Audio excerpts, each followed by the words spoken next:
കരിയറിലും മലയാളത്തിൽ നിന്ന് അവരെ കാണാത്ത പി ക്യാപ്റ്റൻ അറ്റംപ്റ്റിലാണ് മാർക്കോ റിലീസ് ആയിട്ടുള്ളത്. കണ്ടിരുന്നോ? എന്തെങ്കിലും വിശ്വസ് പറഞ്ഞിരുന്നോ? എന്താണ് ഞങ്ങള് നിങ്ങൾക്ക് എത്രത്തോളം അറിയാമെന്ന് അറിയില്ല. ഞങ്ങള് എല്ലാ ദിവസവും ഓണം സംസാരിക്കുന്നു. പ്രത്യേകിച്ച് ഈ ഇടയ്ക്ക് ഞങ്ങള് ഇപ്പോ അജയന്റെ രണ്ടാം മോഷണം റിലീസ് ചെയ്യുന്ന സമയത്താണെങ്കിലും ആ സമയത്ത് മാർക്കോന്റെ റിലീസിന് ഒരുങ്ങിക്കൊണ്ടിരിക്കുകയായിരുന്നു. അപ്പൊ ഞങ്ങൾ അങ്ങോട്ടും ഇങ്ങോട്ടും വിളിച്ച് ഡിസ്കസ് ചെയ്തുകൊണ്ടിരുന്നത് നമ്മുടെ സിനിമകൾ എങ്ങനെ കേരളത്തിന് പുറത്തേക്ക് എത്തിക്കാം എന്നുള്ള കാര്യങ്ങൾ തന്നെയാണ്. ഇത് ഞാൻ പറയുന്നത് മാസങ്ങൾക്ക് മുമ്പത്തെ കാര്യമാണ്. അതുപോലെ എനിക്ക് തോന്നുന്നു ഇൻഡസ്ട്രിയിൽ നിന്ന് നമ്മൾ ഏറെ കണ്ടിട്ട് എന്നെ ആദ്യം വിളിച്ച് അപ്രീഷിയേറ്റ് ചെയ്യുന്ന ഒരാൾ മുന്നിയാണ്. അതല്ലാതെയും ഇപ്പോൾ മാർക്ക് ഇറങ്ങിയിട്ട് പിറ്റേ ദിവസവും ഞങ്ങൾ ഒരുമിച്ചുണ്ടായിരുന്നു. രാത്രി 1 മണി വരെ ഞങ്ങൾ ഒരുമിച്ചുണ്ടായിരുന്നു. ഇപ്പൊ ഇന്നും കൂടെ വൈകുന്നേരം കുറച്ച് നേരത്തെ ഞങ്ങൾ സംസാരിച്ചുള്ളൂ. ഉണ്ണി ഈ പടത്തിന്റെ ഇന്ന് രാവിലെ തന്നെ എനിക്ക് ഇപ്പൊ ഞാൻ മാർക്കോന്റെ തലേ ദിവസവും ഞാൻ ഓൾ ദി ബെസ്റ്റ് പറഞ്ഞ പോസ്റ്റ് ഇടുകയും രാവിലെ തന്നെ ഞാൻ ഉണ്ണിയെ വിളിച്ച് ഓൾ ദി ബെസ്റ്റ് പറയുകയും ചെയ്തിട്ടുണ്ടായിരുന്നു. അതേപോലെ തന്നെ ഇന്ന് രാവിലെ ഉണ്ണി എനിക്ക് മെസ്സേജ് അയച്ചിട്ടുണ്ട് റിലീസിന് ഓൾ ദി ബെസ്റ്റ് എന്നൊക്കെ പറയുന്നുണ്ട്. അതുപോലെ എന്താ പറയാ, ഞാൻ ഏറ്റവും സന്തോഷിക്കുന്ന ഒരു കാര്യം എന്ന് പറഞ്ഞാൽ ഉണ്ണിയുടെ ആസ്പിറേഷൻസും ഒക്കെ എനിക്ക് നല്ല കൃത്യമായിട്ട് അറിയുന്നതാണ്. ഞങ്ങൾ ഡിസ്കസ് ചെയ്തിട്ടുള്ളതാണ് ഒരുപാട്.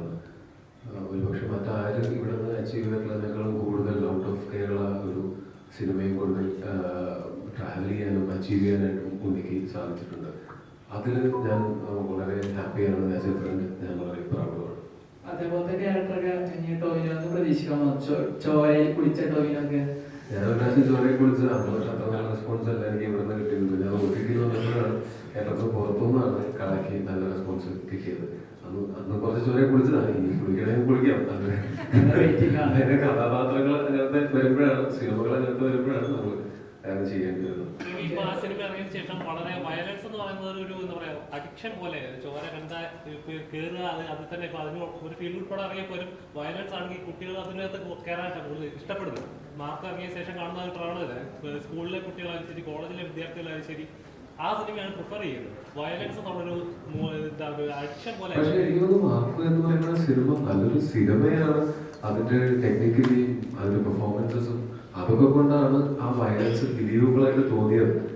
അല്ലാതെ വയലൻസ് ഇറ്റ്സെൽഫ് അല്ല ആ സിനിമയുടെ വിജയം എന്ന് എനിക്ക് തോന്നുന്നു. ആ സിനിമ ഒരു സിനിമ എന്നുള്ളതിലേക്ക് അത് നല്ലതായതുകൊണ്ടാണ് അത് വിജയിച്ചതെന്നാണ് ഞാൻ വിശ്വസിക്കുന്നത്. വയലൻസ് സിനിമയിൽ ഒന്നും നമ്മൾ കാണുന്നതൊന്നും ശരിക്കും നടക്കുന്നതല്ല. ഇതൊക്കെ മേക്ക് ബിലീഫാണ്.